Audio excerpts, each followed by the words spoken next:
Hey there, everyone. It's Amy from the Creative Confidence Catch-Up here. Welcome to the podcast that's designed to inspire, motivate, and encourage you no matter where you are in your creative journey. Join us as we share insights, stories, and triumphs of individuals who have harnessed their creative confidence from discovering your unique voice to overcoming creative blocks. We'll delve into strategies to overcome any self-doubt you may have that can help propel you forward. So in today's Creative Confidence Catch-Up, today I'm going to be talking to Emma. Emma, would you like to introduce yourself? Hello, I'm Emma and I live in Norwich. I have two children who are 10 and 7. I'm married to Simon. I used to be a nurse and now I'm an EFT practitioner. And I met the lovely Amy through Tea with Steve. Ah, thanks, Em. So in terms of like you talk to us a bit about, or you've just said about the idea of nursing. In terms of confidence, how can I ask you how that affected your confidence? I don't mean to laugh. So nursing is an incredibly stressful environment and it can cripple your confidence and also it can make your confidence grow. It all depends on what's going on, and the support that was there 5 years ago when I had a breakdown wasn't, well, I shouldn't say wasn't, I hope it's improved since then. And since COVID has happened, I think that things have changed and people are talking about mental health a lot more and are open to it and are supporting their staff a lot more. With my EFT work I do now, I'm seeing a lot of nurses who are off sick and they're listening to their nurses now and they're understanding that there's a lot of trauma from COVID and what they had to go through, and to the point where they're listening so well that when they say they're ready to go back to work, what they do for the part of the phased return is that they're now meeting the staff who have been off in the car park, and that's just it. They just go and meet them in the car park, and then that's their session over. Then they get closer to the door, and then they get in the door. So it's a real slow progression to get back in. So was this? So this was just before going back into work then during COVID. Is that what you were on about? This is what's happening now. So Yeah. this is the fallout from COVID. So all these nurses and doctors and all healthcare professionals who have worked through COVID, and it was really traumatic for them. There's a lot of PTSD there. So they're listening, and this is where the support is so different to where it was 5 years ago when I was nursing. But now it's wonderful. They're listening to them and they're understanding that they need a lot more support. So yeah, it's good that they're understanding that it is difficult to go back into a building that they saw such trauma. What I find quite interesting as well is that because you've been through the experience of like what you've been through, it's that idea that when you've been through an experience that you can help others. So in terms of like community, would you say that it makes it easier for you to empathize with those sorts of people who are going through these things because you've been through it yourself? Definitely. If I hadn't have had this wonderful breakdown, then I wouldn't understand it at all. You can have empathy, but having gone through it yourself, and everybody's experience will be different, but Mhm. understanding the fear of just looking at a building and this building having the power of complete fear over you that you just crumble at the thought of it, it is really scary and it's Mhm. frightening and Yeah. it's awful. And to think about going back into work and, it all feels too much and it's incredibly Mhm. overwhelming, just the sheer thought of it. It's just like, oh, and then you kind of spiral out of control and it's a never ending circle. So, this is why I love EFT. I know I keep going on about it, but this is the Yeah. one thing that really helped me. So when I started to spiral, even now, if I start to spiral, I just do some tapping and it brings me right down. And then I can think clearer. And then when you can think clearer, you go, right, what is the problem? What's causing it? And what can you do about it? What control do you have about whatever this is? And if you don't have control, then you need to let it go. And if you do have a bit of control, then work out what you can do to make it better for you and other people. So in terms of like community, do you know like obviously EFT is your thing, which we'll go on to in a bit. But in terms of like community, how who was, I suppose, the support that you had that kind of helped you to get where you are now and find that confidence to kind of make you feel that EFT was your thing? It was Tea with Steve was Mm. brilliant. at the time I was just completely lost, and somebody suggested to join this group, and so I did, and it was just amazing. And it's like I met you and so many other people, and it was just, you just felt like you belonged somewhere, and it was somewhere where people really got your back. I know it sounds a bit cheesy, but they really Mm. had. And then there were my coaches as well, and they were amazing. And one of them was an EFT practitioner, and that's how I found out about EFT. But just belonging to a community just felt beautiful when you had felt so lost and so alone and not quite sure where you were going, Hmm. and your mental health is the lowest it could possibly be. Yeah. And suddenly there's this Facebook group that you can just type a question in and people will answer it and be supportive. And that by itself is just a really nice place to be because it feels safe. Yeah, that's the thing. I suppose when people support you and you know they're listening and they resonate with you, the more you, I suppose, you can be vulnerable and be yourself, be your authentic self. Because if that's, what do you think about that? Completely, because Hmm. you know it's a safe environment. It's like a closed group, so it's not, you're not gonna Yeah. have fear of somebody coming in and just going, "You're awful," because that's how we all feel, isn't it? When we put posts out, we're all kind of a bit, oh, a little bit fearful about something, and is it going to go well? Is it not? Are people going to judge me?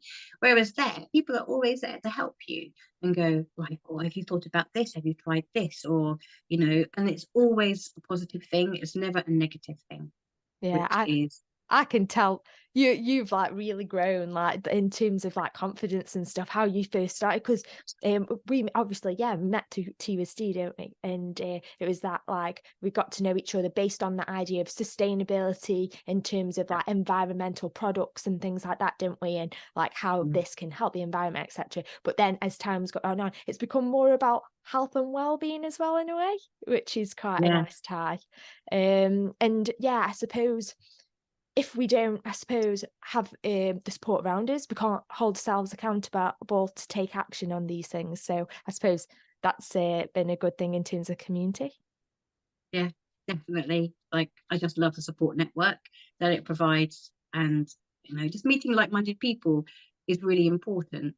And like you say, sustainability, when I was thinking about trying to do all these like hand creams to see how I could make them Yeah, they were so organic and everything cool. else.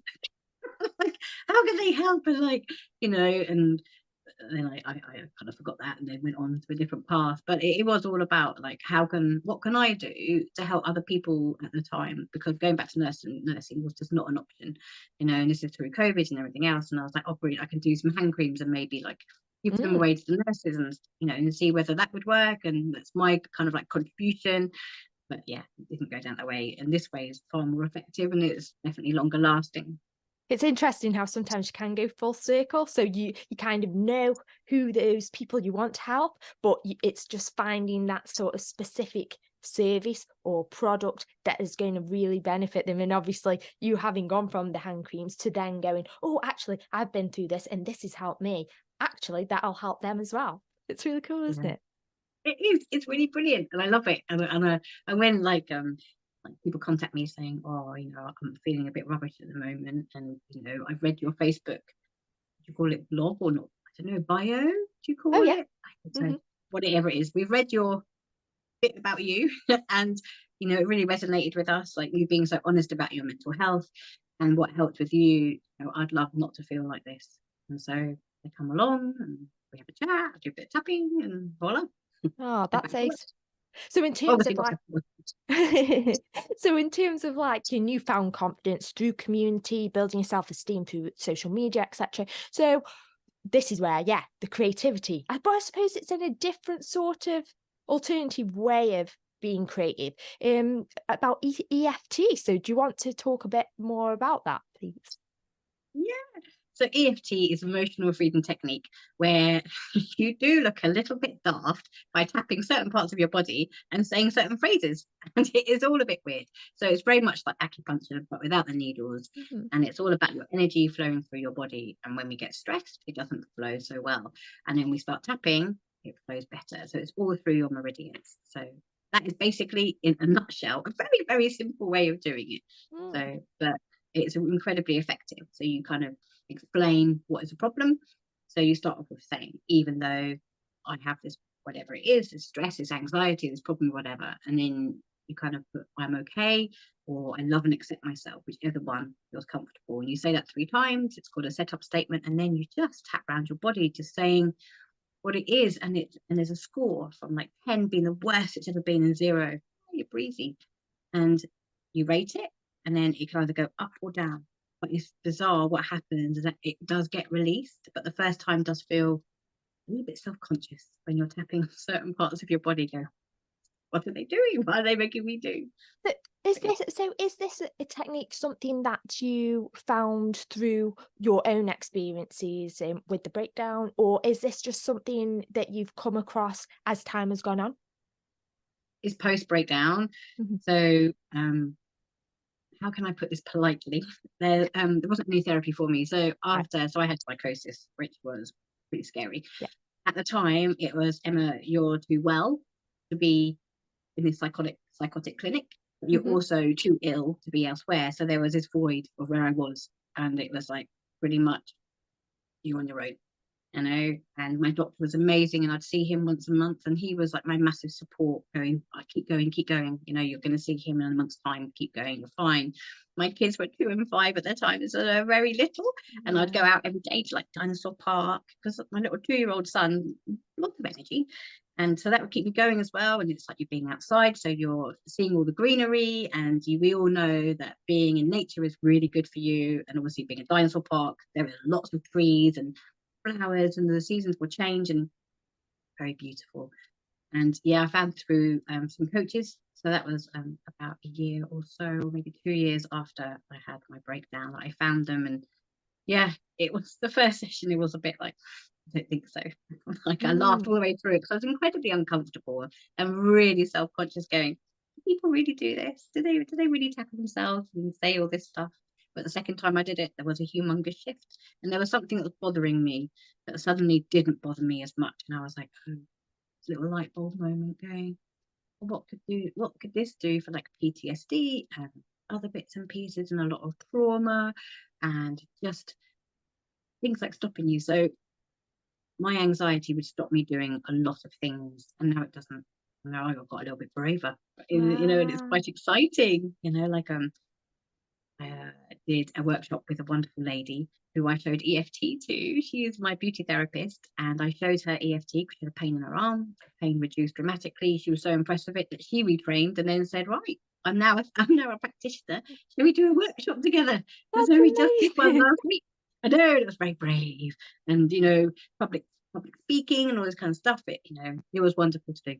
Yeah, but I suppose like taking that one step in, like if you don't take that one step to maybe try something different, and it can be scary, can't it? So like for you, EFT going into it, it's like I suppose a bit different as to what you've like kind of experienced before, etc. But then having taken that one step, and then you get the training, and then once you're trained up, you show other people how to do it, etc.